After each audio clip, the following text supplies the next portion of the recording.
Yesus itu mati diracun dengan Yesus itu mati diracun dengan Yesus itu mati diracun dengan Yesus itu mati diracun dengan Yesus itu mati diracun dengan merujuk surat yang ada di Mazmur 69 ayatnya 22.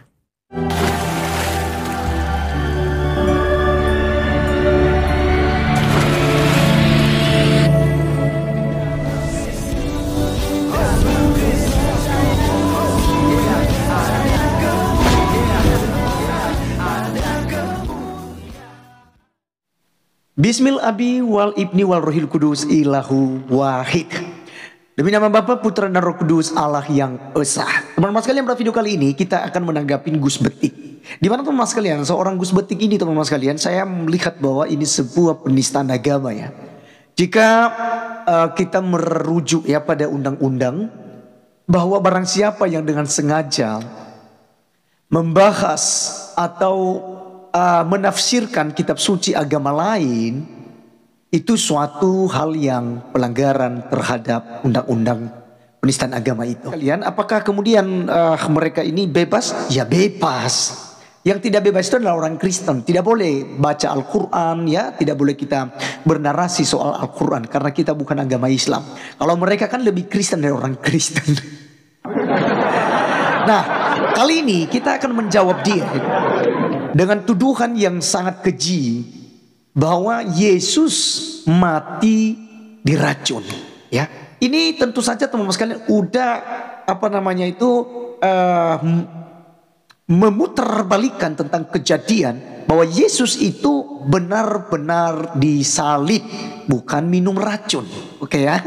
Nah, supaya jelas, mari kita mendengarkan dulu ya video daripada Gus Betik di podcast Ayah Sofia ya. Kita lihat berikut ini. Yesus itu mati diracun dengan merujuk surat yang ada di Mazmur 69 ayatnya 22. Ya. Ini catatan kaki yang di bawah ini ya. Ini ya.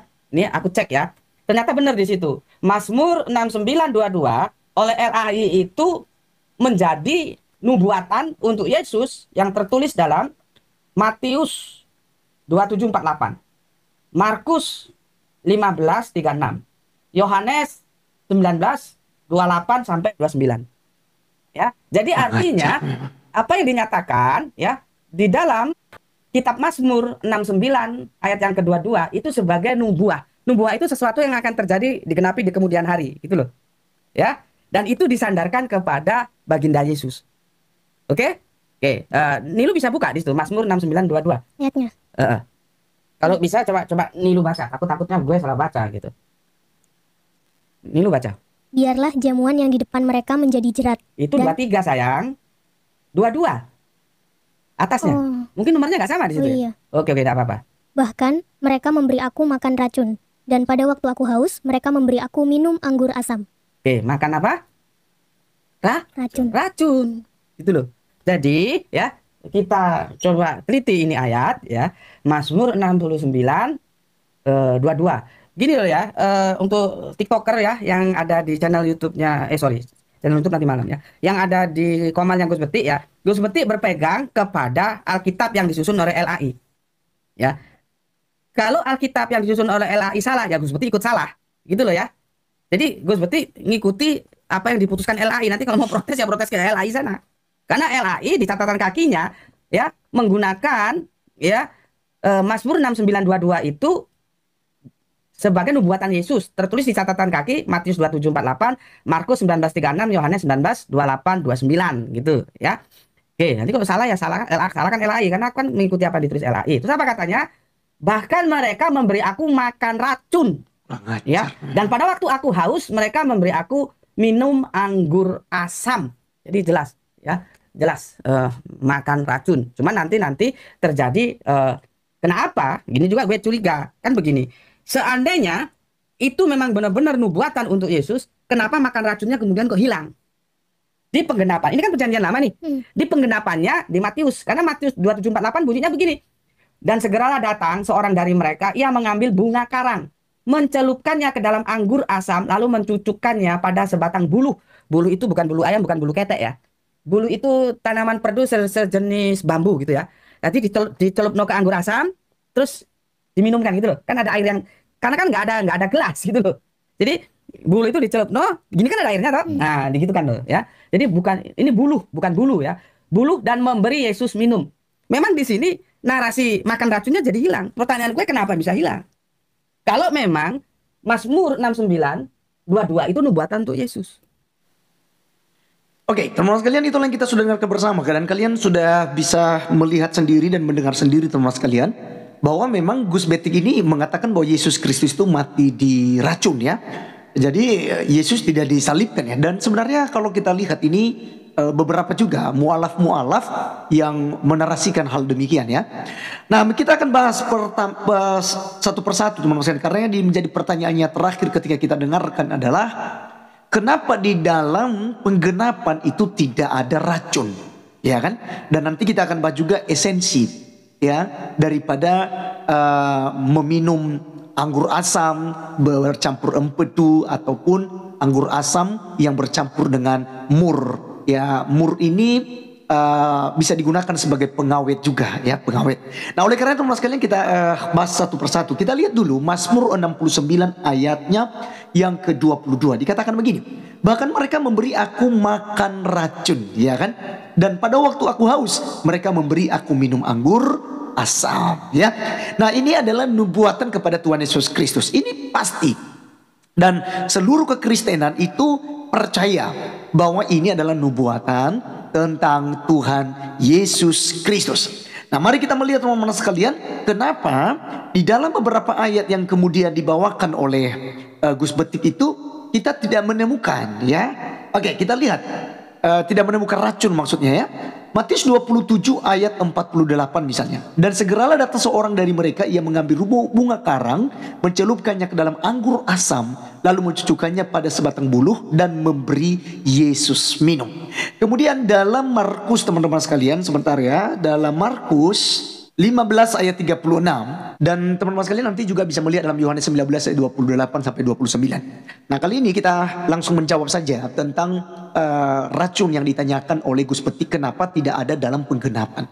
Nah, jadi teman-teman sekalian, racun yang dimaksudkan itu tidak harus real, misalnya ambil racun baikon atau apa begitu, tidak. Tetapi ini adalah suatu bahan kimia yang dicampurkan, yang kemudian itu akan menjadi racun atau bisa menjadi pembius, ataupun ini menjadi sebuah obat untuk tidak menghiraukan rasa sakit begitu ya, tidak menyadarkan diri gitu ya, kurang lebih dibius begitu ya. Nah, teman-teman sekalian, ingat bahwa Yesus Kristus tidak meminum, maksud saya tidak meminum anggur yang diberikan. Jadi Yesus gini, pembahasan anggur dalam penggenapan itu ada 4 kali, teman-teman sekalian. Ada anggur asam itu yang dicampur dengan empedu.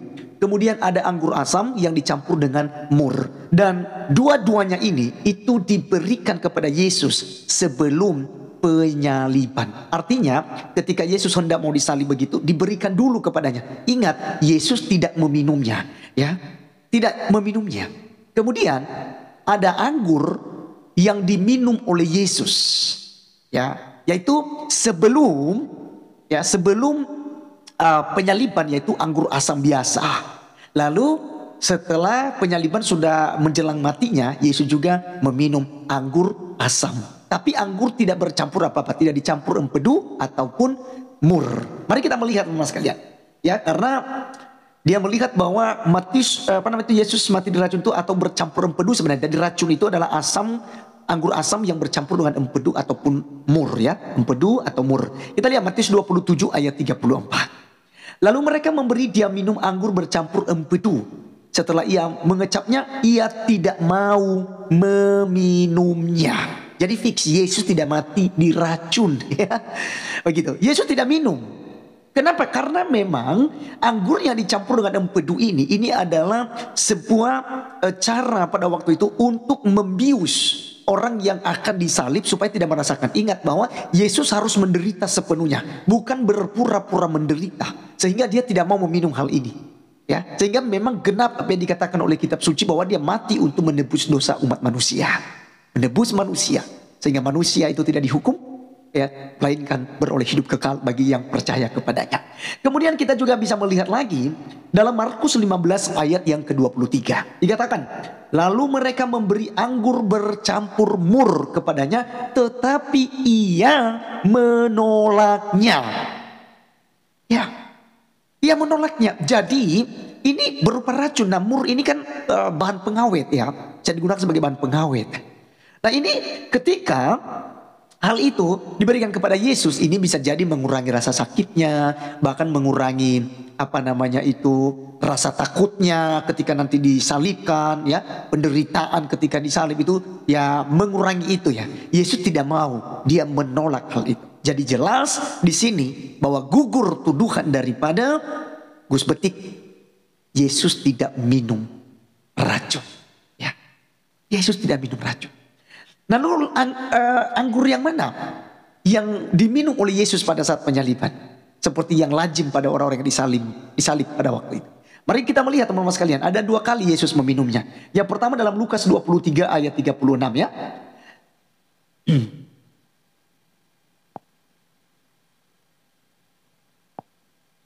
Juga prajurit-prajurit mengolok-olokkan dia. Mereka mengenjukkan anggur asam kepadanya.